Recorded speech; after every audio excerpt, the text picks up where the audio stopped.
ನಮಸ್ಕಾರ. ಇವತ್ತಿನ ಈ ವಿಡಿಯೋದಲ್ಲಿ ಮೆನೋಪಾಸ್ ನಂತರ ಆರೋಗ್ಯದಲ್ಲಿ ಏನೇನು ಸಮಸ್ಯೆಗಳಾಗುತ್ತೆ ಅದ್ರ ಬಗ್ಗೆ ಮಾಹಿತಿ ತಿಳ್ಕೊಳ್ಳೋಣ. ಸಾಮಾನ್ಯವಾಗಿ ಒಂದು 45 ವಯಸ್ಸಿನ ನಂತರ ಹೆಣ್ಮಕ್ಳಲ್ಲಿ ಮೆನೋಪಾಸ್ ಲಕ್ಷಣಗಳು ಸ್ಟಾರ್ಟ್ ಆಗ್ತಾ ಬರುತ್ತೆ. ಸೊ ಆಗೇನಾಗುತ್ತೆ ಅಂತ ಹೇಳಿದ್ರೆ ನಮ್ಮ ದೇಹದಲ್ಲಿ ಈಸ್ಟ್ರೋಜನ್ ಮತ್ತು ಪ್ರೊಜೆಸ್ಟ್ರಾನ್ ಉತ್ಪತ್ತಿ ಆಗೋದು ಕಡಿಮೆ ಆಗುತ್ತೆ. ಸೊ ಅದರಿಂದಾಗಿ ದೇಹದಲ್ಲಿ ಏನೇನು ಚೇಂಜಸ್ ಆಗುತ್ತೆ, ಸಮಸ್ಯೆಗಳಾಗುತ್ತೆ ಅನ್ನೋದನ್ನ ತಿಳ್ಕೊಳ್ಳೋಣ.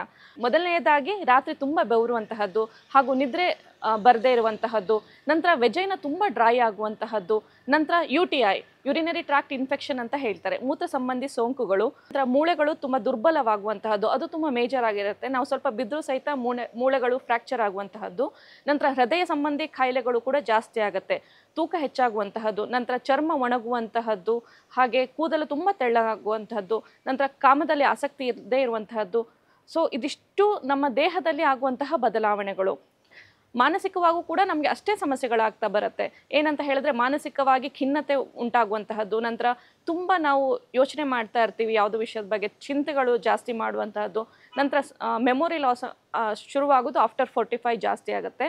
ಸೊ ಇದಿಷ್ಟು ದೈಹಿಕವಾಗಿ ಮತ್ತು ಮಾನಸಿಕವಾಗಿ ನಮಗೆ ಆಫ್ಟರ್ 45 ಏಜ್ ಆಗುವಂತಹ ಸಮಸ್ಯೆಗಳು.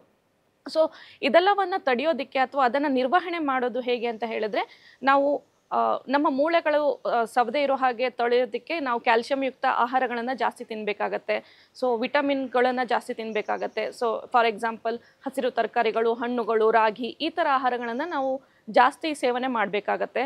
ನಂತರ ಕ್ಯಾಲ್ಸಿಯಂ ಮತ್ತು ವಿಟಮಿನ್ ಡಿಗಳಿಗೆ ಸಪ್ಲಿಮೆಂಟ್ರಿ ಟ್ಯಾಬ್ಲೆಟ್ ಕೂಡ ಲಭ್ಯ ಇದೆ. ನಮ್ಮ ಪರ್ಸನಲ್ ಡಾಕ್ಟರ್ನ ಒಮ್ಮೆ ವಿಸಿಟ್ ಮಾಡಿಬಿಟ್ಟು ಸೊ ಸಪ್ಲಿಮೆಂಟ್ರಿ ಕೂಡ ಸ್ಟಾರ್ಟ್ ಮಾಡಬಹುದು.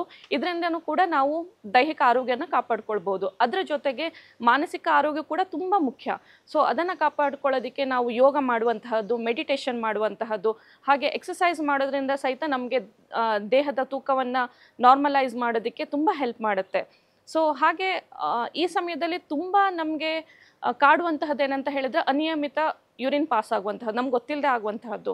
ಸೊ ಅದನ್ನು ತಡೆಯೋದಕ್ಕೆ ಕಾಂಫಿಕಾ ಪೀರಿಯಡ್ ಪ್ಯಾಂಟೀಸ್ ಕೂಡ ಲಭ್ಯ ಇದೆ. ಸೊ ಅದನ್ನು ಕೂಡ ತಗೊಂಡು ನಾವು ಅದನ್ನು ನಿರ್ವಹಣೆ ಮಾಡ್ಬೋದು. ಸೊ ಇದೆಲ್ಲ ಸಮಸ್ಯೆಗಳು ನಾವು ಗೊತ್ತಿರೋದಿಲ್ಲ ಇದಕ್ಕೋಸ್ಕರ ಆಗ್ತಾ ಇದೆ ಅಂತ ಹೇಳಿ. ಸೊ ಆದಷ್ಟು ಈ ಸಮಸ್ಯೆಗಳ ಬಗ್ಗೆ ಮಾಹಿತಿ ತಿಳ್ಕೊಂಡು ಅದಕ್ಕೆ ನಾವು ಸೊಲ್ಯೂಷನ್ನ ತಗೊಂಡು ನಮ್ಮ ಆರೋಗ್ಯವನ್ನು ಕಾಪಾಡ್ಕೊಳ್ಳೋದು ನಮ್ಮೆಲ್ಲರ ಜವಾಬ್ದಾರಿ.